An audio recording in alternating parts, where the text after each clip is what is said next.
Merhabalar, sesim geliyor mu Doktor Utku Şenol? Bağlanabildim mi başarıyla?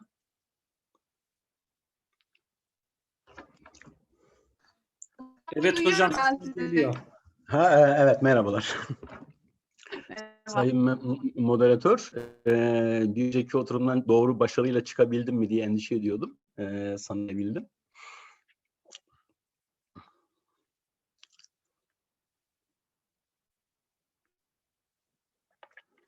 Benim sesim geliyor mu? Serap Hocam sesini ben duyuyorum ama ikimizin dışında şu anda başka ses alamıyorum. Tamam. Sanıyorum biraz gecikti. Ben bir başka programdaki şeyleri, ertelemeleri, bir başka konuşmam vardı, programım vardı bugün. Tamam. Sanıyorum moderatörü bekleyeceğiz ya da bize izin verilmesini ekran paylaşmak için. Tamam. Teşekkürler. 20.45 sanıyorum değil mi oturum ertelendi. Hocam moderatörlerimizi ve diğer konuşmacılarımızı bekliyoruz. Birazdan başlayacağız. Pekala, tamam.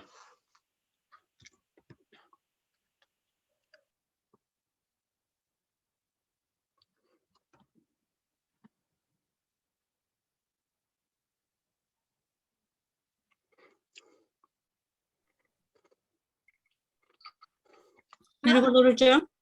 Ben Şerife Karakaya. Başakşehir Çapsakır Hastanesi'nde uzman hekim olarak çalışmaktayım 1,5 aydır. Hepinize merhaba diyorum hocalarım. Moderatörüm bu oturumda. Utku hocam nasılsınız? Hoş geldin. Hocam çok sağ olun, çok teşekkür ederim. Olağanüstü bir kongre, benim hayran olduğum transdisipliner,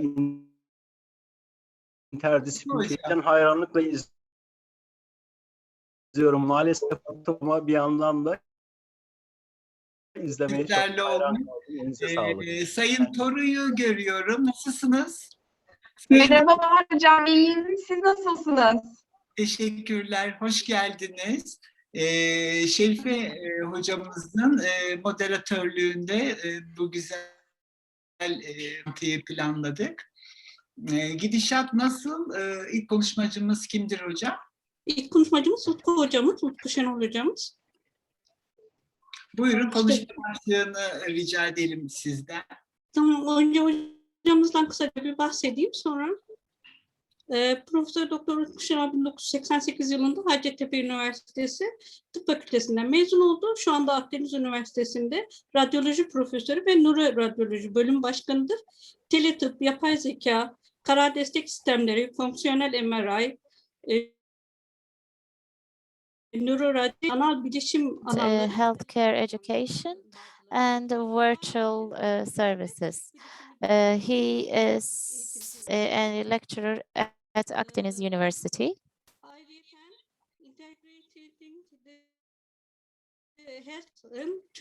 And also he is in the European Steering Committee of the various associations, Bugün and bize sağlıkta yapay ilgili he is sunumu. going to talk about the artificial intelligence in health. Yes. Hello, thank you very much.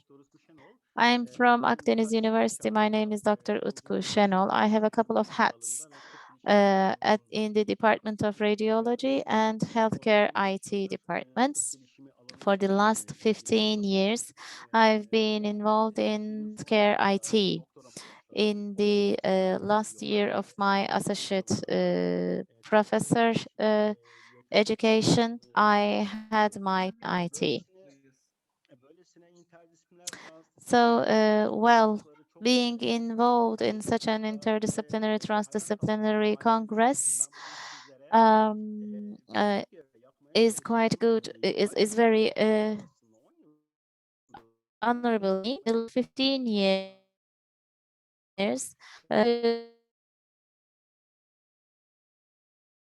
to summarize the recent developments. Well, I'm going to talk about a clinical approach, but I can see that the pioneers of this Congress are histologists and embryologists.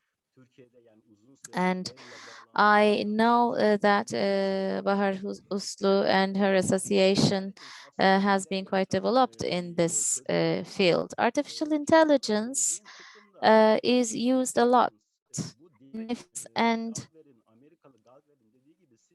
just as Galdver says, it is the artificial is just beyond technology. There are systems that are interconnected.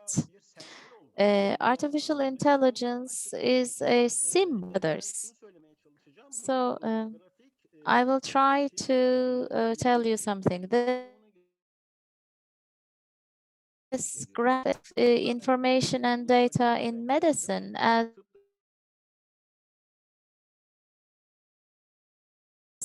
doubling time of the is 73 days. So we have to keep up with this. We need to change our paradigm and we need to have perspective.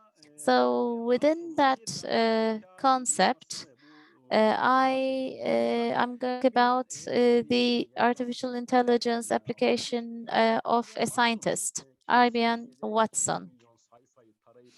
200 million pages are scanned in a second. It is going to be the biologist. And also, in addition to scanning, there can be some semantic association reference. So this is the healthcare service that we have in future. I will try to summarize in one slide how the future of medicine the artificial intelligence, telemedicine are very important, and also the semantic codes and everything. Genetics, they are still in progress. And also this area in yellow, the cyborgs, humanitarian reports, and also the qualifications and everything will need some more time. And our assistants will be working in such an environment. Zeka olarak tanımlanan tanıma, algılama, öğrenme, problem çözme, düşünme, hatta bilinç olarak adlandırılan bazı fonksiyonların yapay organa bir şekilde taklit edilmesi, yapay ortamda gerçekleştirilmesi. Tarihçesine çok girecek değilim ama bu figürü ilk yapay zeka kavramı mitolojide geçmiş. Girit'in savunmasıyla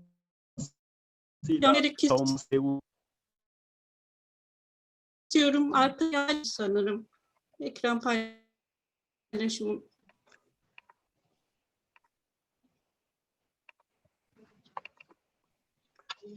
Evet oldu oldu acaba? hocam şu anda. Ha?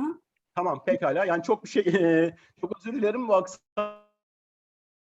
aksaklık için. Çok teşekkür ederim. Bu önemli. Bu gösterdiğim daha evvel bahsettiğim nereye evrileceği konusundaki önemli bir slide. Madem future şeyden bahsediyoruz, tıptan bahsediyoruz. Yazdığım konular, işaretlediğim konular şu an gerçekleşmiş durumda. Kırmızıyla işaretlediğim işte optogenetikler, artificial organlar,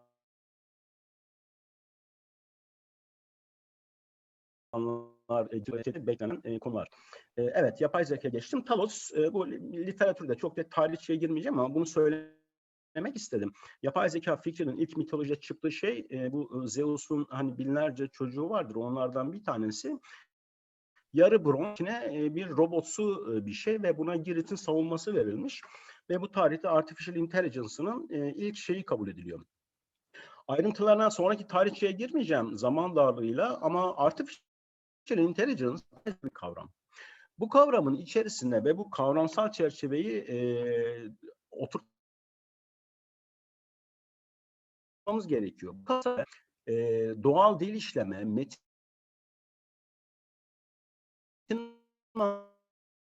madenci teorisi, kavramlar var. Ancak bizde asıl heyecan yaratan ve son 3 yılda asıl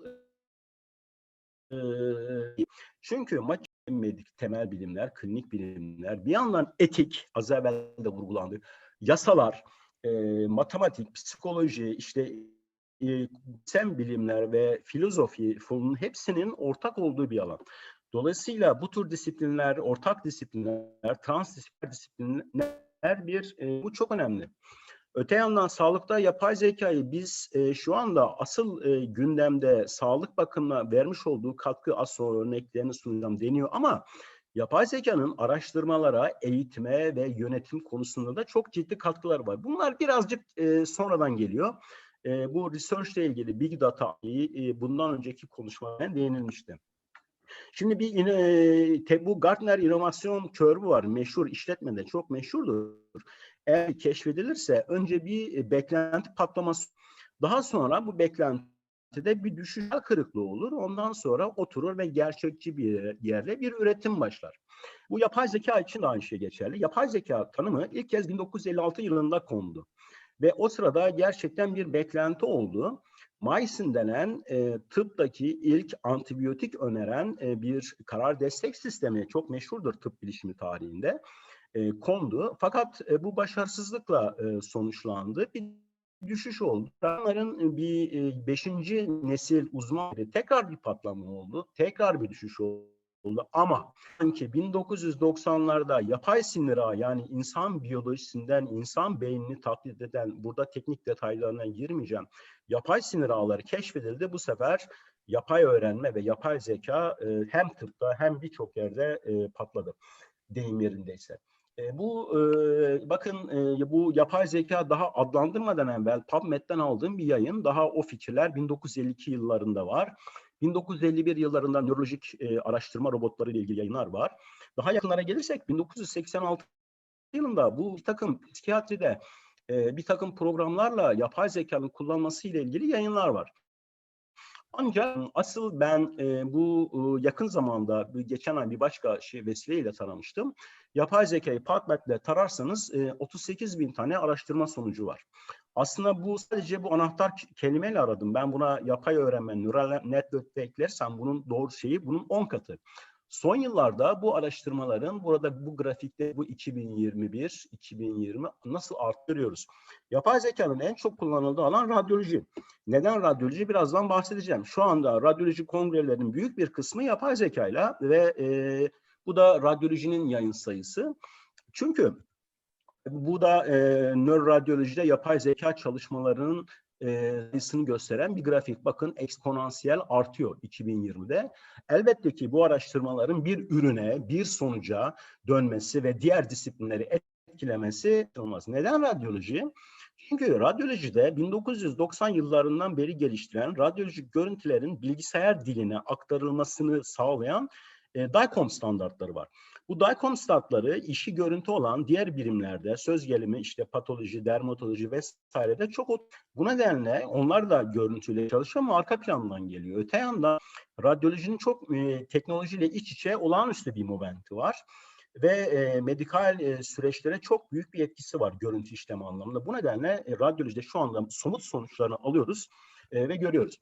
Ben uzun uzun radyolojide yüzlerce çalışma var ama bir tane şöyle size bir sistematik review, meta analiz olduğu için çok değerli şeyden bahsedeceğim sadece. Bu inmede felç durumunda damar tıkanması ile ilgili 20 makalenin ortak yapıldığı bir sistematik gözden geçirme. 2019 yılı ve bütün yapay zeka programlarının bir radyolojisten eşit veya daha iyi olduğunu söylemiş. Bununla benzer çok sayıda yayın var ve bizde çok şey. Mesela burada bir örnek göstereceğim. Bu bizdeki beyin tomograflarından bir tanesi. Bakın şurada kutucukların içerisine gösterdiğim 2 tane beyazcık alanlar var. Bu beyaz alanlar kanama demek. Bu mavinin içerisindeki false pozitif, bu ise false negatif. Bu bir örnek. Positive and the other one is false negative. So this is very small bleeding. It's very important under emergencies, but in emergency situations, this you can miss that. So the artificial intelligence can make mistakes. Also, it can show us the correct results. And there are 117 artificial intelligence programs that are approved by the FDA, which can help us in our assessments. Similarly, in 2018, this is a study from Hacettepe University. Also, again, in this imaging, in the liver, the bile ducts and the vessels are seen here. And so this is one of the art intelligence programs that are used in the world. Of course, the industry is leading in that sense, and there will be many others to come. Pathology is also working on the basis of imaging. In future, we believe that pathology will be based on artificial intelligence. However, in pathology, transferring and digitalization of the images is somewhat more problematic. However, it is the second area that will use artificial intelligence most common. So this is something that we have in our literature. It's a publication, an important one. So this is these are the cars that are shown from the satellite in New York, and of course, and we need to find the blue ones, and we are going to have some difficulties in finding the blue ones. And this is a pathology preparation. And the pathologists, as Serap is here as the pathologist, throughout the day, they just check many cells, and some of them are different in color. And it can be quite possible that they can miss it, but artificial intelligence will find them, and they can support our decisions in terms of identifying false negatives and false positives. And also artificial intelligence can be used in gastroenterology, in dermatology similarly, in melanomas, in skin cancers, whether it's a melanoma or not, we can use artificial intelligence. And of course, I mean, quite drastically, it is changing our lives in dermatology, radiology, and in many other fields. And in terms of embryology and histology, as far as I can understand, and this is the article that I have found, the machine learning and image recognition of artificial intelligence will play a role. I ended my speech here, but of course, artificial intelligence is a topic that we can discuss for a long period of time. But when I saw the other speeches, of course, there are some concerns about the AI. First of all, we have the privacy of the patient. So there is the ethics committee. Is artificial intelligence going to be involved in all areas? There are the legal rights. Discrimination is another issue. Can artificial intelligence cause psychological harm? For instance, with radiogenomics,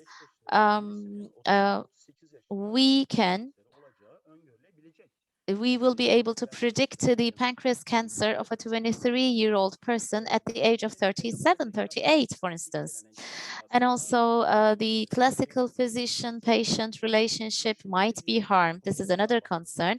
And also, as Bahar said, the commercialization and an unjust situation in health can be the case. So in the end, I have made this presentation in many circles in medical and non-medical environments, but will artificial intelligence replace the healthcare personnel? This is always the question that I get. And I have a very clear answer for that. Well, in predictable future, artificial intelligence applications will be used as tools for better healthcare, education, and services. It's just a tool. This is just like the invention of electricity. And this has been used in practice. The important thing is to use it for its purpose. Therefore, the human factor is still there. And last but not least, although I am an IT specialist, at the same time, I'm a physician. So in this world of ones and zeros, we should not forget that humans are biopsychosocial beings. Thank you very much for your attention. Biz de çok teşekkür ediyoruz. Thank you very much, Professor, for this nice presentation, valuable presentation. Let me check whether there are some questions. Çok etkileyici bir Well, konuşmaydı. it was a very exciting speech. It's very visionary. I find your work quite visionary.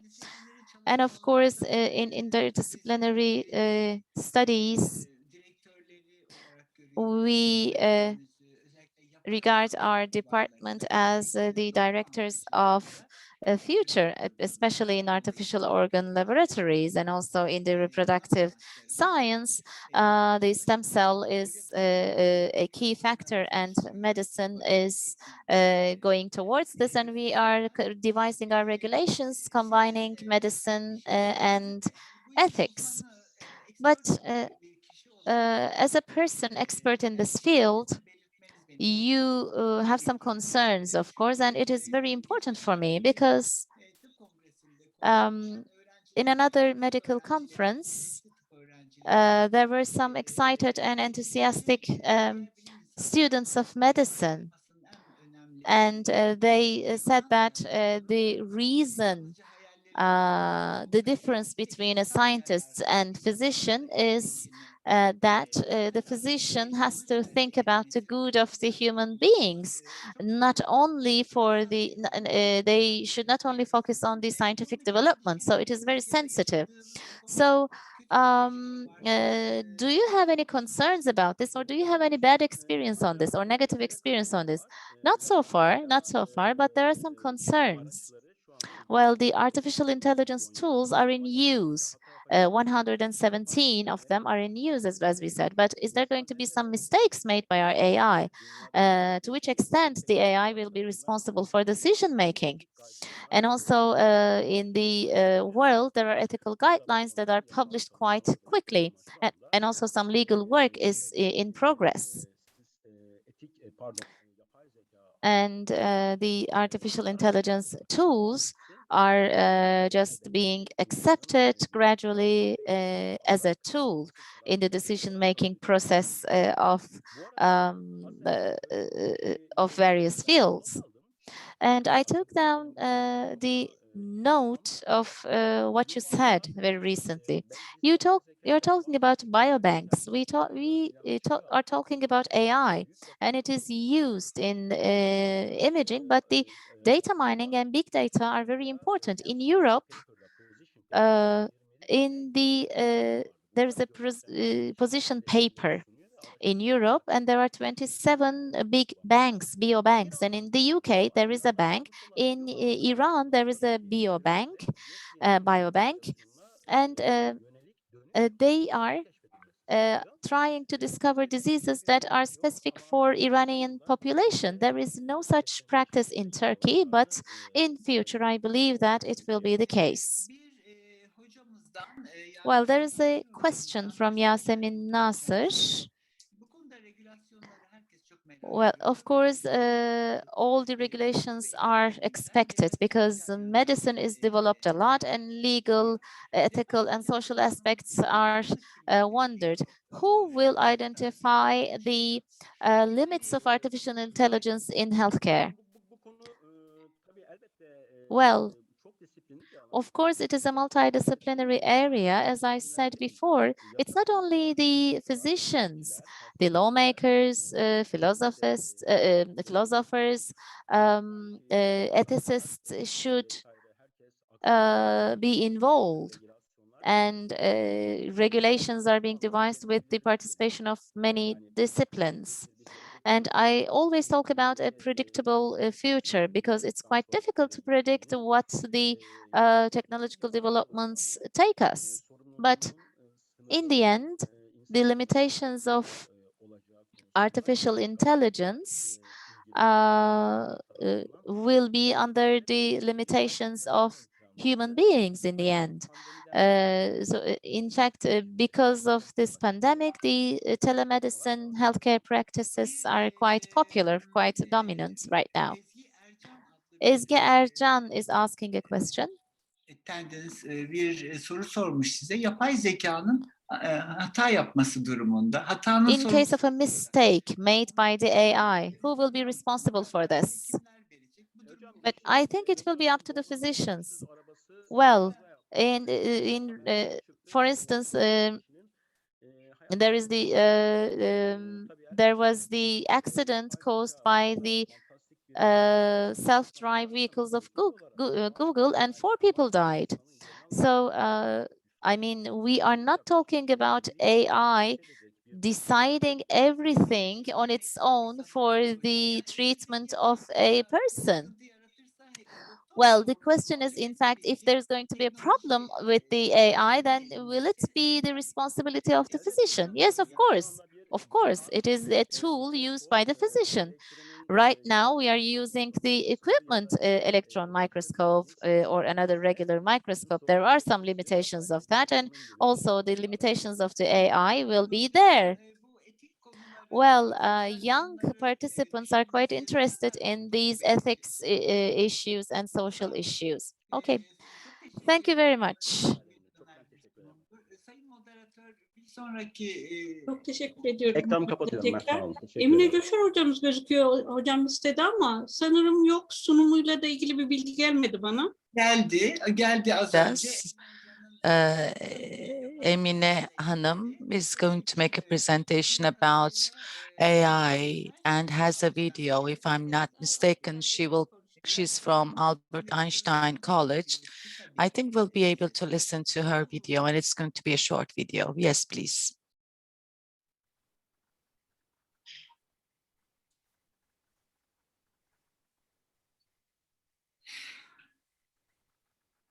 İki dakika bekleteceğim. Hazırlıyorum ses kaydını. Hemen gelecek. Ben bu arada teknik ekibimizi gerçekten kutluyorum. Ben ilk defa bir kongrede, ben çok heyecanlandım bu kongrenin fikri hazırlandığında bu şartlarımızla. Fakat teknik ekip her türlü sıkıntıyı aşarak hakikaten, çünkü interlink problemleri de var Türkiye'de. Hiç program aksamadan devam etti. Çok mutluyum bu konuda.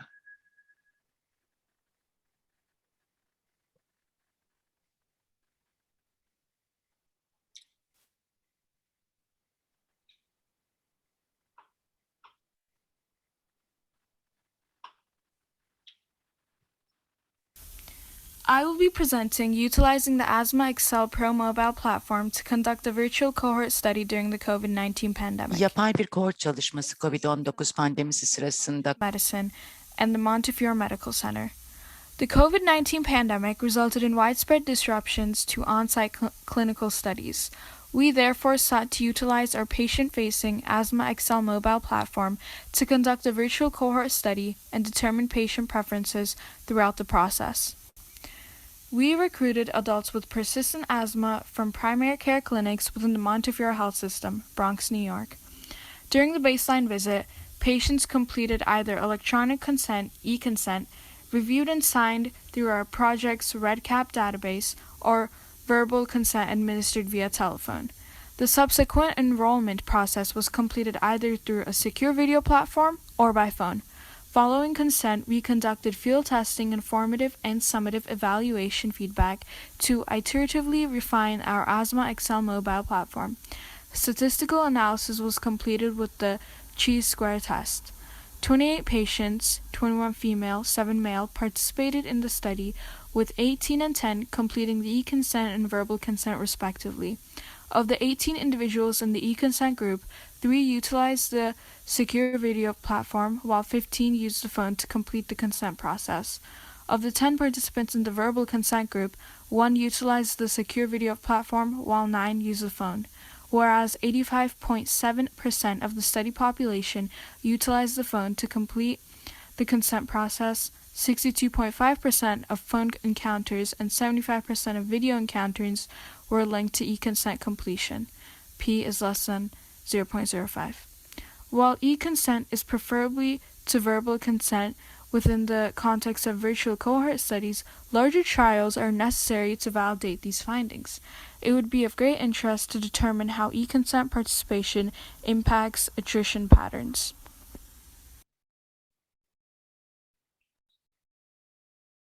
Evet, çok Albert Einstein College'ın özellikle COVID-19 sırasında öğrencilerin de hazırladığı yapay zekayı kullanan programları assistant program. And although the distances are removed, the projects have continued. This is really promising. Is there anything that you would like to say about that? Are there any additions from the panelists, or do you have any contributions to make? Bir sonraki sunumu alabiliriz. So we may proceed with the next presentation. Bashar Baykamik and Cem Baykam have their presentations next. In fact, Baykam Consortium, yes. Mr. Baykam, hello. Bashar Baykam, Cem Baykam, and İlter Baykam. This is Baykam Consortium. They're working on artificial intelligence, and they're going to talk about the medical applications of artificial intelligence. You will make a discussion on that, if I'm not mistaken. From Quinnipiac University, there we had participating students. I don't know whether you had the chance to listen to their presentation, the presentation of their projects. Young entrepreneurs are working in the medical field as well. They have needs and they have projects for their needs. I wonder what kind of plans do you have, and about using AI and innovation, what kind of recommendations can you make for the young participants? That's what I'd like to hear from you first. When we say artificial intelligence, we are including the medical doctors into our sphere as well, because the time they have to allocate to the patients is unfortunately being lost because they have to deal with things like bureaucracy, but we need proper registry. The AI can interpret those losses, and still we need registry for that, because without data intelligence, artificial intelligence cannot do anything. Voice recognition technologies is the beginning for this. Doctor-patient interviews being recorded in the right way, in a classic manner, and then labeling those in a way to make it helpful to identify the unnecessary things is a priority for all of us. This is going to reduce the work burden. Patients will benefit from more efficient care. Therefore, voice recognition is the first part. Registering them and recording them properly is a must, and the AI using those for better decision-making processes can be the first step.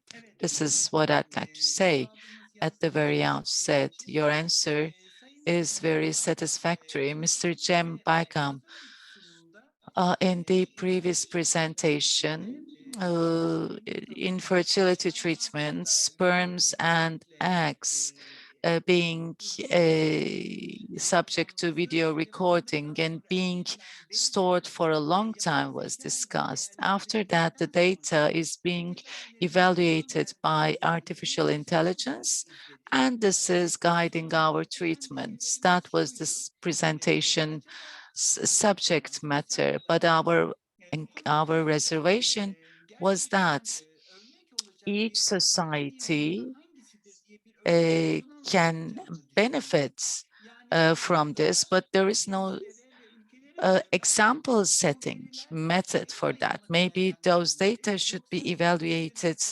based on each race and society, or maybe we should get an average of those data to write a conclusion. Can you please give us your own opinion on that?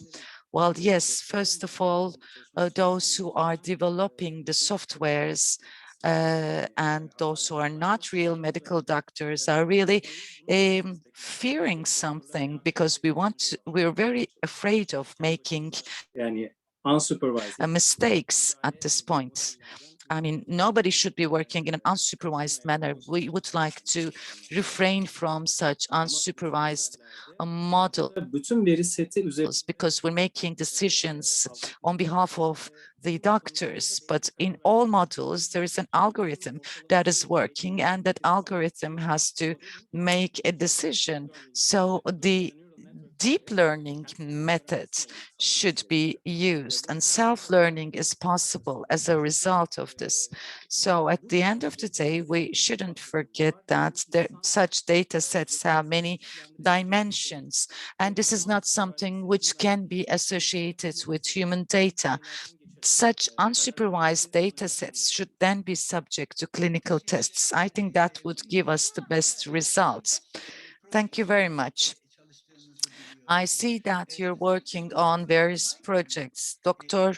Bashar Baykam, if I'm not mistaken, is making a plan on an application which is going to be used by the medical doctors. Can you please give us some information as to in what way this is going to facilitate the work of medical doctors? I know that you're working as a team. The medical students have won the award by a similar project, the medical students which attended in our previous session. But since there is, they are subject to some sort of a training which is more practical, and they can solve their own problems, unlike the case in Turkey. At the end of this project, the patients will be able to choose their doctors in an easier way, and they will come up with more practical solutions. I wonder whether this will really be useful for the medical system, because we have emergencies, emergency departments, and in our health system, there's fast access to emergency. I'm just wondering I'm just wondering whether the target is the entire world or Turkey. And my question is that in whose hands these applications might lead into some unwanted results. Our first reservation is data sharing. There should be permission for sharing that data. And also in such technologies, the first person to make the decision is the patient himself or herself as to how this data will be shared. This is making things very complicated, because in a graphic interface, you might forget to check a box, and when that happens, the communication will be problematic. But since you do not want to give your data to someone else, you may be right in what you're doing, and you have to spend some time to decide as to how much and how deep and how detailed way you would like to share your data. In Turkey and in the European Union, data protection laws are different from the rest of the world. So if you want to comply with them, you should make sure that before making an analysis, the data should be anonymous, which means nobody should be able to understand whose data this is. I mean, what I mean by the owner of the data is that everybody's IP address should be the detail at this point. So while developing such models, the most important thing to consider is getting the informed consent of the user. While recently, if my memory serves me well, Turkey has experienced a Babuna event. There was a medical doctor who was assumed to have cancer. Thousands of blood samples were collected, and those genetic information, those genetic data under the name of things to be used for genetic analysis were somehow stored, and maybe this will be used as a store for artificial intelligence. So I think that in treatments which are specific for the races, this is really important because the weak individuals or strong individuals will be understood at the end of this effort. There is this 20 years challenge in Facebook these days. I think this is a new application. This is something which serves the purpose of a new application of Facebook. I think the regulations are there. In terms of legal perspective, what would you like to say about that? I mean, if you had the authority to collect that information, what would you do? These data are being collected without the individuals knowing that. Should we say stop to this at some points? We had a similar problem in WhatsApp. Isn't it innocent to collect all such individual data? Some time ago, when the identity numbers started to be used in Turkey, people were very anxious as to all their data would be exposed. What kind of recommendations can you come up with on that matter? Of course, collecting data is something else. What is important is for what purpose those data are going to be used. So face recognition technologies in some developed countries is totally prohibited because it is said that it is totally against human rights. But to find the criminals, of course, this is something useful, but rather than the technology, I think what should be regulated is how and under what conditions these data are being used. I think this is going to take us to a better level. Facebook is doing this to show advertisements. Maybe it's not that harmful, but at the background, we have certain prejudices about technology. Therefore, Facebook is not aiming at doing something bad at that point. But no, what I'm trying to say is that, I mean, if people know what is after this, do you think we would be doing something different? I mean, I would be from a group of people who would be allowing this because, you know, all data is being collected without us knowing it anyways. But why are things being hidden? That's what I'm mainly curious about. Human psychology is very important here because WhatsApp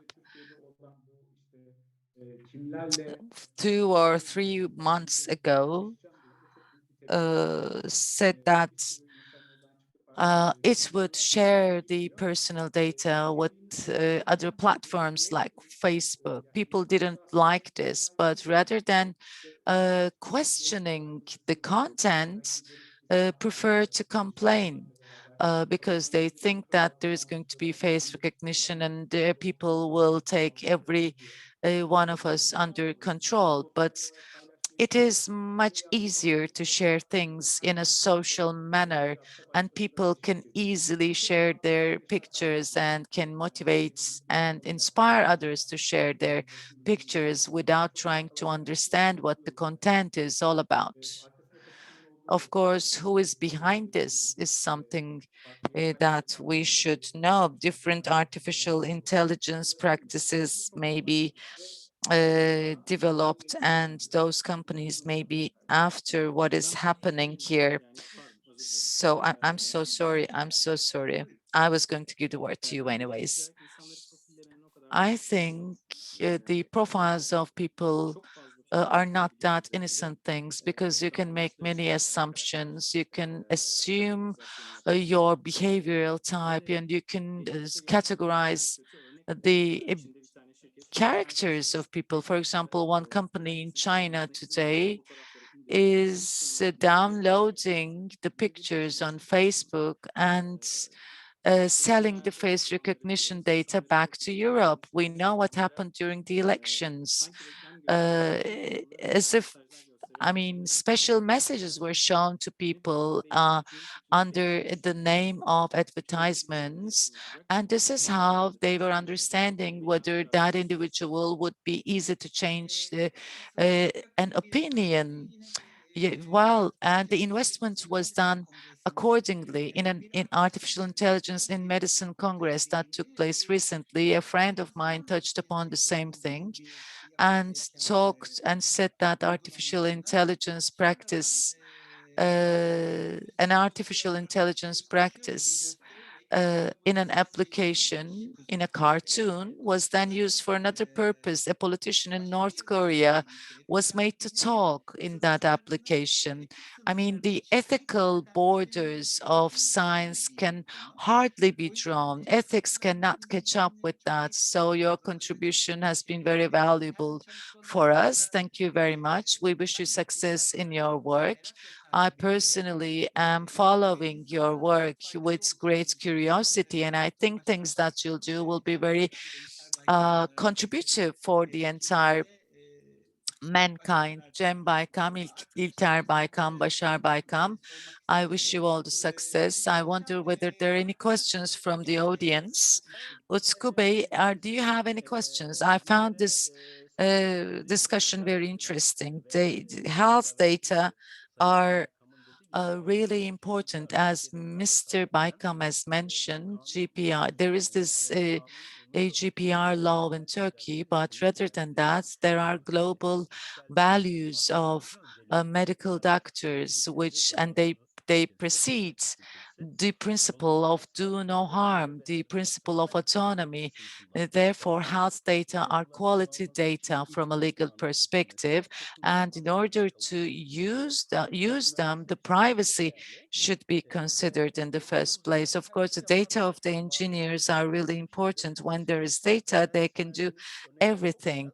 We know that. The examples you provided are really important, but there are things which are making character analysis from saliva.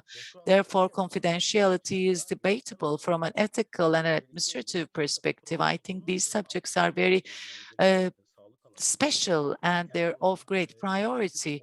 The medical area is crucially sensitive because the insurance companies have something to do with that.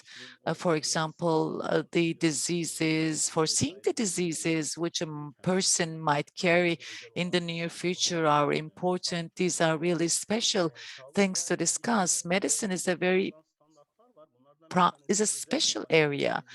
So confidentiality and safety standards should be taken into account. For example, this is called HIPAA in the United States, but we have something similar in Turkey. For example, the data of an individual, the health data, medical data of an individual in Turkey cannot be sent to another person, even by making use of Gmail.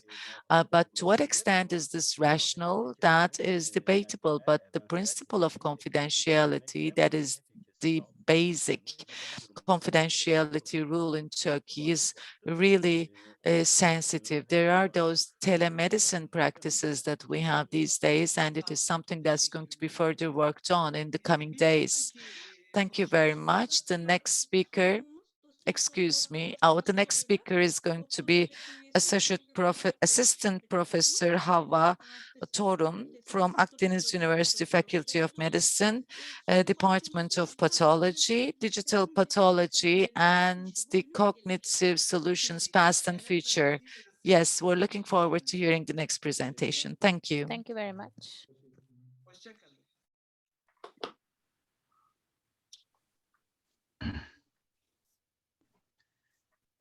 Hocam sesiniz gelmiyor Havva hocam. We cannot hear you. Could you please turn on your microphone?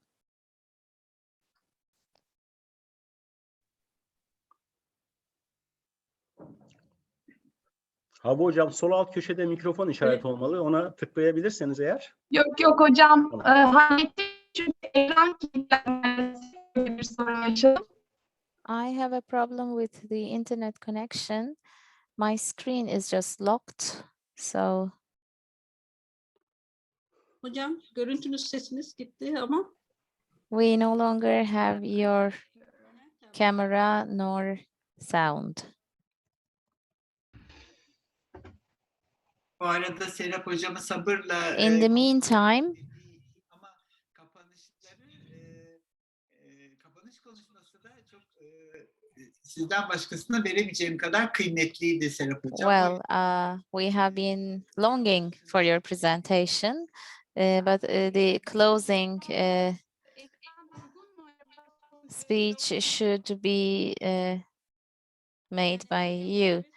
Can you see my presentation? Gözükmüyor hocam. Sunumunuz gözükmüyor. No, we cannot see your presentation.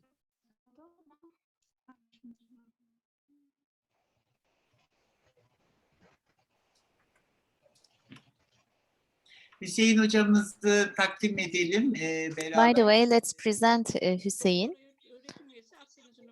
Well, he's from Akdeniz University, Department of Pathology.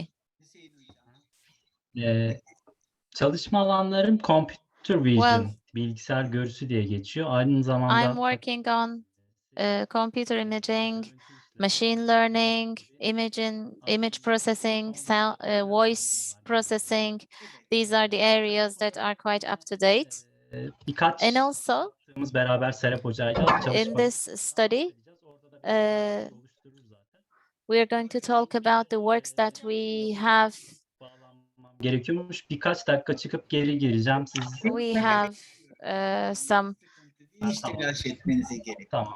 points to present, but by the way, I need to connect through Zoom, so I will disconnect and then come back. I'm sorry for this technical problem. We will make our presentation in English if you allow us. What's Fusion Planet? It's the past, today, and future of computer science solutions in digital pathology. I would like to talk about computational pathology. Its milestones in computational pathology is first starts in 1950s, and the first step was artificial intelligence, AI, term coined by John McCarthy.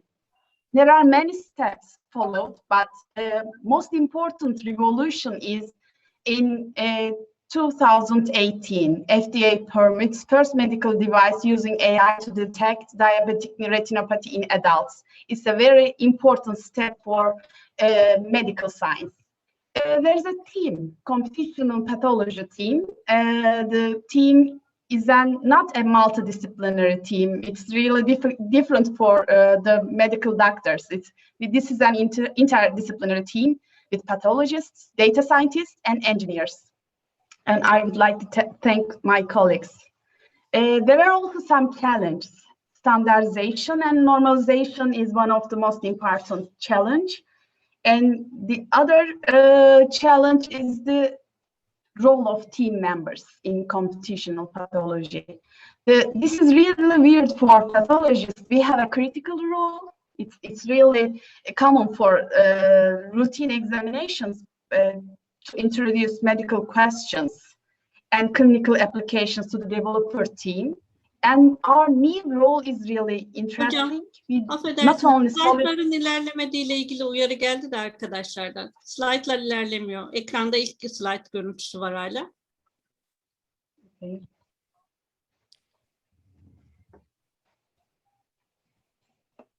Şimdi, evet, şimdi ilerliyor hocam. Okay.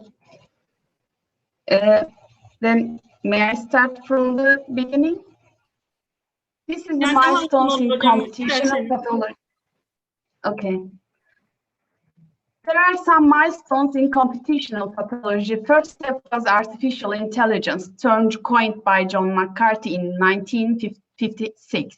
And there are many steps followed by this, but one of the most important, it's a revolution, I think.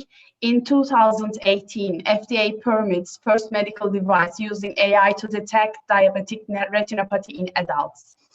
And this is an important area, that field, that officially AI is integrated into medical science and pathology. Computational pathology has a team This team is not a multidisciplinary team as usual in medical sciences. This is an interdisciplinary team. Pathologists, data scientists, and engineers are in this team. There's a good collaboration also. There are also challenges. The most important challenge is standardization and normalization. Also, the role of team members in computational pathology is changed. The pathologist has a critical role. They have to introduce medical questions and clinical applications to the developer team. And also a new role, and not only solid clinical medicine, but also statistical analysis and data mining between clinical medicine and AI. They should follow new improvements and should have a full, good communication with the team members. There are also hardware limitations and also ethics. There is a massive information, decision makers, not only pathologists, there are also data scientists and bioinformatics, and there are some ethical concerns here. That data security is an important issue, and we need more comprehensive training data sets, and big data is very important. And I would like to give my line to my colleague. İlerlemedi hocam. Gökhan. Tamam. Hocam sesinizi açabilir misiniz? Unmute.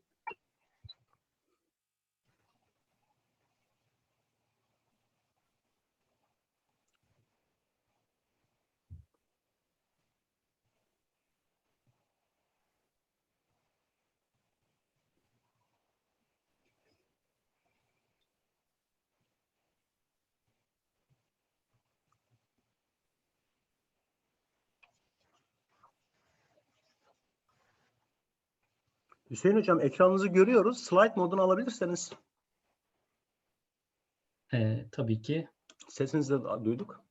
Tamamdır. Üstte. Hı. Well, Evet. okay. Şimdi duyuluyor galiba sesim. Evet. Evet. Tamam, teşekkürler. So, how hard is human vision? Our ability to make sense of the world around us is one of the puzzle pieces that make up our intelligence. To do so, we must receive information through our five senses, where they are then processed inside our brain, the human brain, with its 80 billion neurons.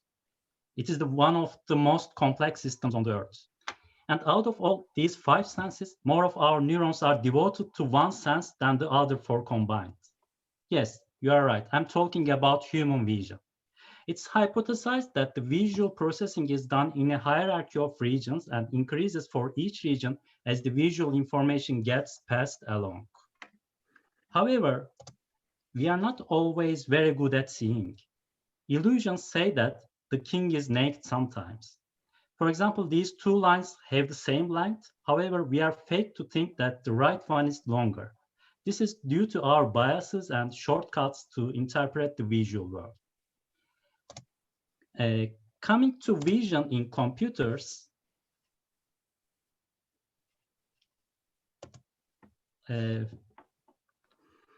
it's quite funny that the computer vision used to be taken quite lightly in the past. I'm talking about the 50s and 60s when the human visual system was thought to be easy to replicate. Scientists thought that teaching a computer to play chess would be harder than to recognize objects in images or videos, for example. It makes sense because as a human being like you and me, chess requires a lot of practice and time, and not everyone has the time and skill to become a master. However, seeing is easy for us. We think maybe the most biologically complex task we undertake as humans were taken for granted. Today, we had witnessed AlphaGo beats Go champion. We saw IBM Watson beats a human contestant at Jeopardy. However, the computer vision field is still stuck at trying to recognize even very simple objects. At this moment, the majority of the computer vision software can do a task of a 3-year-old child at its best and has not possessed any essence of human level perception yet. But how do we do that as humans? This is Marvin Slaytlar Minsky. ilerlemiyor hocam. Ha, tamam. This is Marvin Minsky, one of the founding fathers of modern artificial intelligence. In 1966, this is a typical example, by the way, Minsky hired a first-year graduate student and assigned him a problem to solve over the summer. The problem was to connect a television camera to a computer and get the machine to describe what it sees. And on the bottom right, you can see the official flyer. Later on, the student's best friend, Horn, says that you will notice that Sasmo never worked in vision again. So, one classical example of when a computer probably beats a human is to find where Wall-E is in this robot crowd. A computer would do a simple template matching here. However, in real world, things are different. Consider the problem of recognizing a cat in a given picture. One can try to extract edges and corners and define rules, a lot of rules, let's say, that possibly characterizes a cat. However, there is no such obvious way to hard code all the rules for recognizing a cat or even other objects due to enormous intra-class diversity. We need a magic here. This image is one of the images that we work with Serap and Yiğit on, and this is what we see as humans. We use our brains to mean this picture. Early on, neurons were taught to be the basic processing units in the brain, where dendrites receive signals, neuron decides whether to fire, and axon transmits the signal. But is this a good model for neurons? The rule of thumb is don't take it too seriously, because it crudely models some neuron functions, but however, missing many other anatomical details. And coming to the computer, this is what a computer sees when the same image is shown to the computer. Lots of numbers. For a 1000 by 1000 image, which is typically a small image for digital pathology applications, there are 1 million numbers arranged into a matrix. If it's a color image, it's 3 million. And what we have at hand that can utilize this huge number of numbers is, or are mathematical functions. Okay, this is the magic that we need along with the data. Image is the input X and the output Fx is what you want to infer. One of the popular such functions is convolutional neural networks. They are a family of very complex functions where the computation is done simply through cascaded layers, and each layer contains basic computational units. Such functions may have up to 1 billion of parameters. For this problem, the input to the function is an image, for example, and the output is which animal there it is. In one of our problems, the input is an image, is a lymph node image, let's say, and the expected output is the metastasis boundaries, as you can see. In the middle, we have the model or the function. But is this that simple? What makes this function recognize these regions? Well, first, its structure, I mean its form, in this case, a neural network, and more importantly, the parameters inside the chosen function. They are even, according to me, more crucial than the form of the function, because they are specializing this function, the chosen function, to do the task that you want. Imagine 1 million parameters and infinitely many big parameter space, let's say. But also a very few, these are candidate parameters. It's very huge space, but a very few of these parameters can work to do your task. You cannot set them manually. In this case, how do we learn those parameters? This is actually what we call machine learning. We do it by using training data. We give a collection of images and their true output values. And then we try to choose those parameters which minimize the error between the prediction of the function and the true values. Okay, now Serap again will show us 2 of our neural network studies on their images. Thank you. Now, I will show you some videos. First video is about the lymph node metastasis, pathologist versus AI system application. And in the routine workload, really finding out the metastatic areas, especially the micrometastasis, is really hard for the pathologists. There are many slides and you have to be really very careful. And the most challenging ones are micrometastasis, and you have to check lots of slides, and it's really hard. But it's really like a magic because it reduces your workload during the routine examination. But also, it's not only for the routine examination, it's also for educational issues for trainees, pathology trainees, and also medical students. It's really fascinating that the AI system is really similar to pathologists, and also it's really successful on micrometastasis to find out the small areas you see here. We have some challenges on this, but then we found out, I can say that the engineers found out solutions for the micrometastasis areas. Can you talk about that, Gökhan? Yes, the problem was sometimes pathologists were not able to detect small metastasis regions. As you can see here, for example, there are very small regions with a small number of pixels. It was a problem for us, for our machine learning algorithm too, because it was a scale problem, which is very typical problem in machine learning. For example, it is,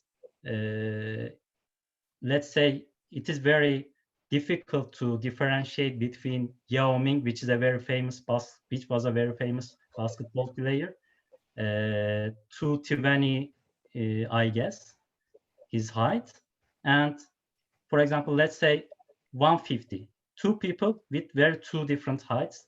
And if you want to create a machine learning model for that, you have to deal with this scale problem. The same problem was existing here too. We had small region problems. The default model was not able to detect them, but we modified it. We proposed something to deal with it, and we were again able to detect such small regions, even sometimes better than pathologists. For example, like the one here. Okay, thank you. And our second video is about Ki-67. It's a really important proliferation marker for the tumors.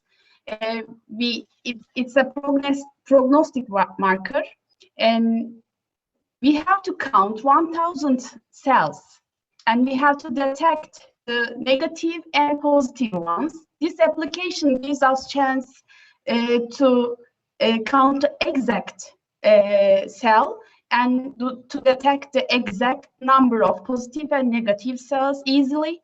And they give the ratio. The ratio is in the percentage, and the ratio gives the proliferation index of the tumor.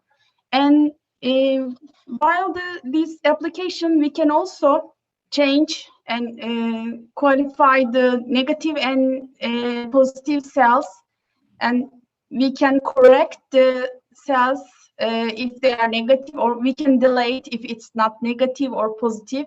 That's why we have the exact number. But the most important point here is the currency and also the rate. It's really reduced the time consuming during the routine work. Of course, here there are something done, but the pathologist needs more. There are future prospects here. Technological innovation in healthcare is growing.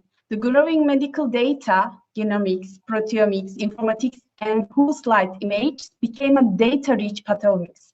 that leads rapid development and prosperity of an AI-assisted computational pathology. Computational pathology with digital pathology technology and statistical algorithm improve clinical workflows and collaborations among pathologists and other members in the patient care team. Computational pathology and collaborative pattern, which make data travel and cloud-based central laboratory and data bank to deliver better care for patients at lower cost possible. And I'd like to thank Taha for his technical support and scientific contributions. Thank you.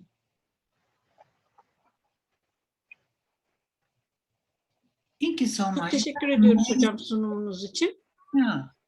Yeah, I have a personal question, if you don't mind, Dr. Toru. If you are using in daily use, in pathologic sections and procedures in daily use, if you are using artificial intelligence or digital technology, how does it affect your daily capacity? I mean, what is the percentage? What's the useful results of it?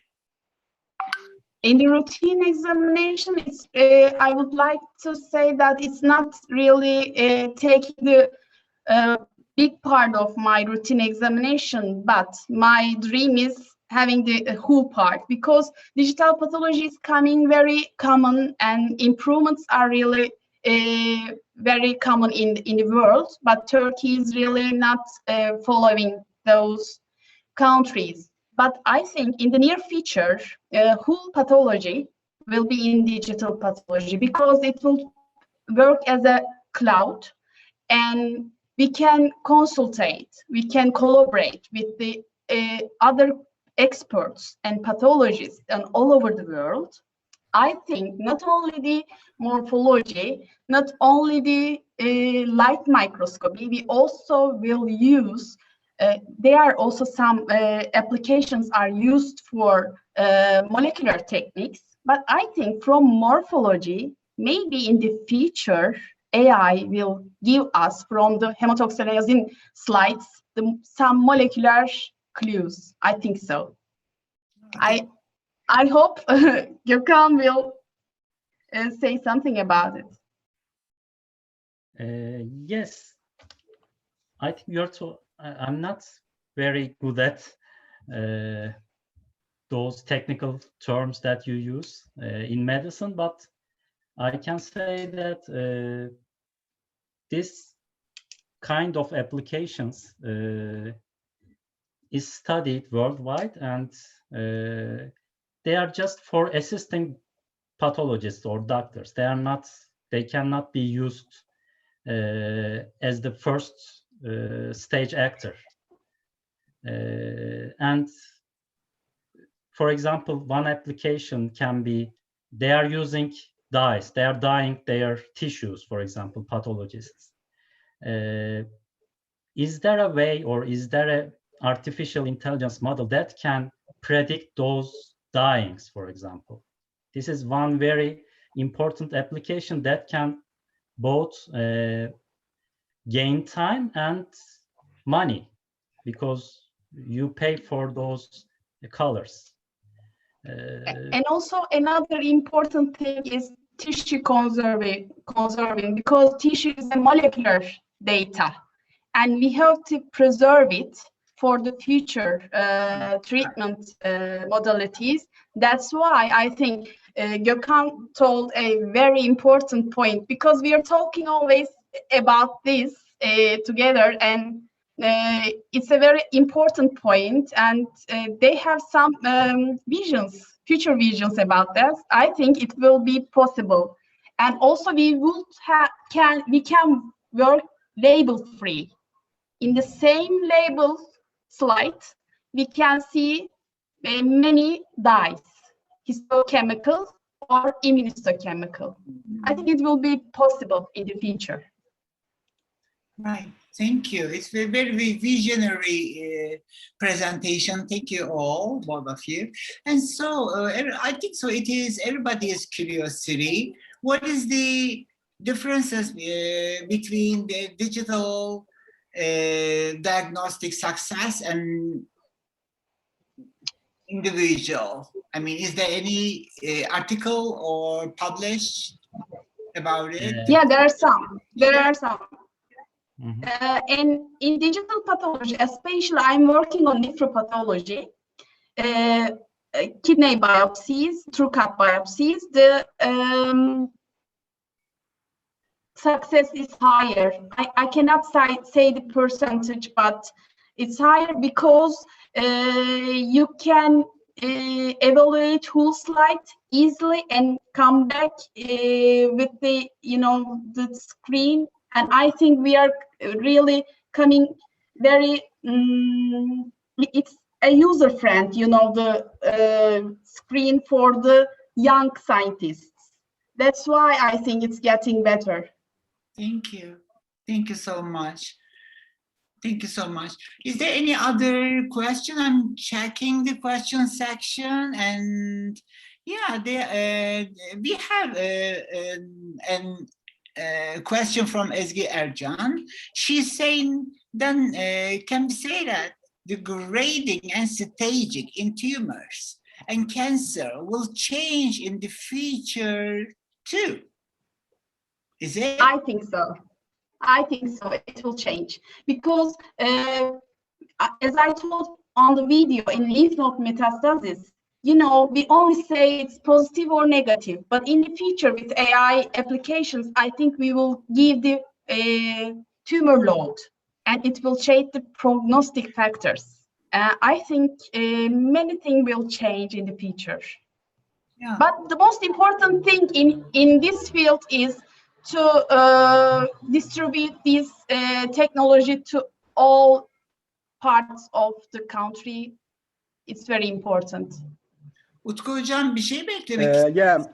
I have a question for Serap and Gökhan. Thank you very much for their excellent talk. Thank And first of all, I want to say that all radiology images are in a DICOM format and easily adaptable to the computer system. But I think there are really a great problem in terms of the digitization of the pathology examination specimens.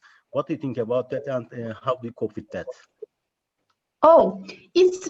I would like to say that I cannot say now, but in the near future, it will be digital in Akdeniz University. I hope. I hope so. It's very looking forward to see it. Yeah, we have some study on it. Thank you so much. It was amazing being with you, really. Sayın moderatör, toplantı için başka öneriniz yoksa? Well, dear my co-moderator, if you have no further suggestions, we can declare this session closed, okay? Siz olmak üzere. Sağ olun. Bir şeyler eklemek istiyorum bu session bitmeden. This session is closed. And just I would like to say thank you all the attendees and panelists in this Congress. And our research committee and scientific committee decided to send this final declaration to Human Health Organization and European Justice, Court of Justice. So in the first section, we talk about embryo rights. In the first Congress in the world, we are talking about embryo rights and ethical issues, sharing equally medicine, ethical issues, and law in this Congress. And we have amazing results from lawyers, physicians, and some high-tech experts.